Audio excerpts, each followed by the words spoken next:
Subscribe करें हमारे YouTube channel को और बेल आइकन को प्रेस करें हमारे लेटेस्ट वीडियोस को देखने के लिए।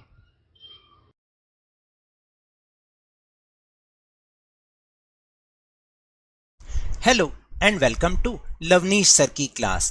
आज की ये शिक्षा निदेशालय राष्ट्रीय राजधानी क्षेत्र दिल्ली की वर्कशीट नंबर 4 जो कि कक्षा 7वीं के विद्यार्थियों के लिए है।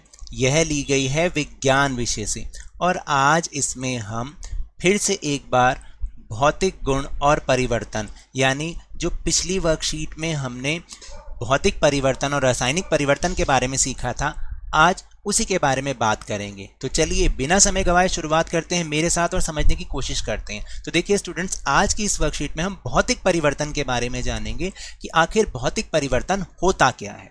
तो चलिए देखते हैं एक बार।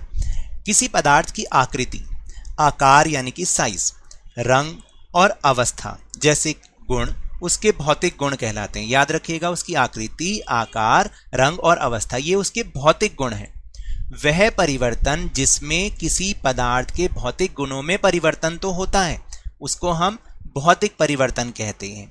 यह भौतिक परिवर्तन सामान्यतः उत्क्रमणीय होता है, यानी स्टेप बाय स्टेप होता है। ऐसे परिवर्तन में कोई नया पदार्थ नहीं बनता है। याद रखना, कोई नया पदार्थ नहीं बनता है। इसको हम भौतिक परिवर्तन कहते हैं, यानी उसकी अवस्था में या उसके साइज, आकार में, आकृति में तो चेंज होता है लेकिन कोई नया पदार्थ नहीं बनता। तो इसको हम क्या कहते हैं?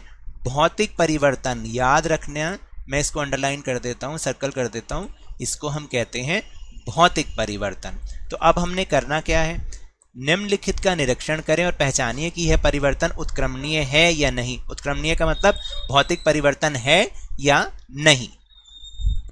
तो देखो, पानी में नमक घोलना ये एक उत्क्रमणीय परिवर्तन है, क्योंकि इसमें कोई नई चीज तो बन नहीं रही है। अगर आप पानी को भाप बनाकर उड़ा दोगे तो हमें नमक फिर से मिल जाएगा। तो इसलिए ये एक भौतिक परिवर्तन है, उत्क्रमणीय परिवर्तन है। फिर लकड़ी का जलना ये उत्क्रमणीय परिवर्तन नहीं है।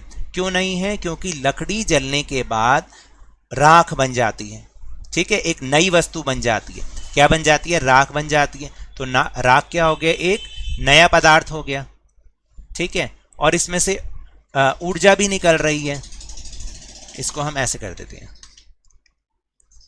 ऊर्जा भी बन रही है, तो नई चीज बन रही है ना। तो ये परिवर्तन उत्क्रमणीय परिवर्तन नहीं है। और फिर ये देखिए ब्रेड का, ये है ब्रेड, मान लीजिए इसको हम कह देते हैं ये ब्रेड है, और इसमें से आप टुकड़े काट रहे हैं तो उसके साइज में तो चेंज हो रहा है, कोई नई चीज नहीं बन रही है। तो ये उत्क्रमणीय परिवर्तन है।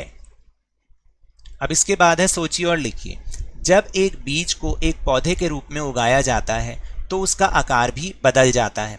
क्या ये एक भौतिक परिवर्तन है या नहीं? अपने उत्तर की व्याख्या करें। देखिए, बीज को एक पौधे के रूप में उगाया जाता है तो उसका आकार भी बदल जाता है। यह एक भौतिक परिवर्तन है। कौन सा परिवर्तन? भौतिक परिवर्तन, क्योंकि इसमें केवल उसके भौतिक गुणों में ही तो परिवर्तन हुआ है, यानी उसके आकार में परिवर्तन हुआ है। और इसमें कोई नई वस्तु या पदार्थ, यहाँ पे पदार्थ भी लिख सकते हो आप, नया पदार्थ नहीं बना है।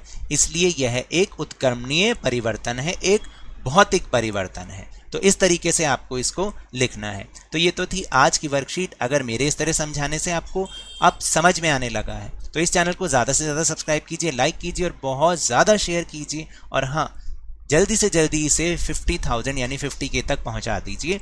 और जब भी बाहर जाएं मास्क जरूर लगाएं, क्योंकि कोरोना अभी भी फैल रहा है। और अपनी बारी आने पर इसका टीकाकरण जरूर कराएं, क्योंकि कोरोना को हराना है और जिंदगी को एक बार फिर से सुहाना बनाना है। इसी उम्मीद के साथ बहुत बहुत धन्यवाद।